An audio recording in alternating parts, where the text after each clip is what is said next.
lot of them are doing it, and they're doing it without remorse, and they don't care. They're making one another sick, and they're making people sick, and you got people going home and making their wives and or their partners sick. So for God's sake, you can't kill and kill. Jesus Christ, gay is just killing. I don't know what it is. Anyhow, like I was saying, we got some more on the story about Rockland, but we don't know if it's true.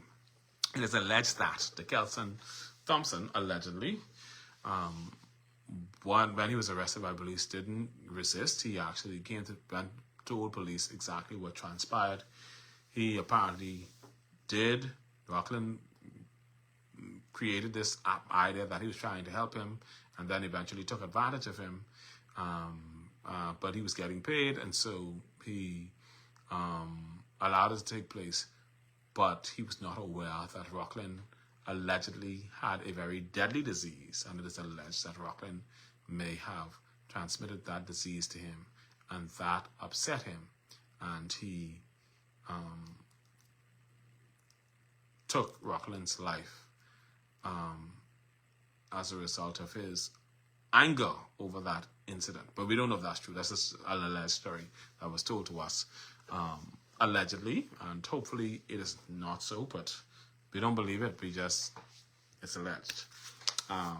But that's the story that they putting out there, because they're talking all kind of things. We don't know. Whatever the case, whatever y'all doing, stop it. All right? All right.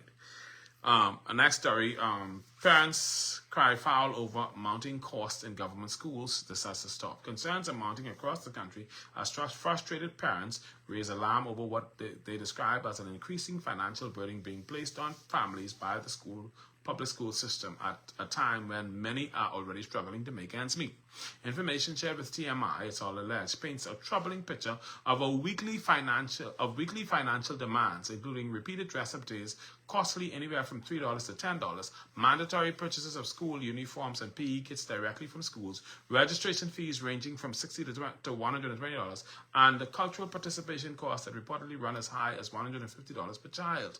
Parents say these practices are not only draining household finances, but are also emotionally impacting children, with some students allegedly choosing to stay home on dress-up days out of embarrassment because their families cannot afford to participate.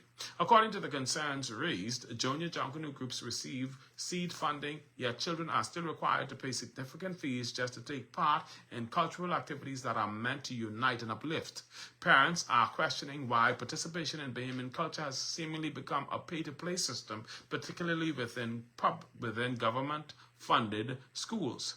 Another major issue raised is the sale of uniforms and lunches directly by schools, which parents say is cutting out local uniform stores and independent lunch vendors. Some vendors, it is alleged, are being forced to stay home because schools now sell food themselves. This has sparked serious questions about business licensing, oversight, and accountability.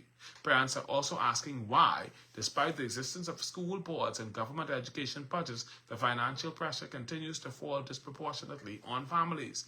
They question whether funds intended for schools are being properly allocated and why constant fundraising appears to be the norm rather than the exception.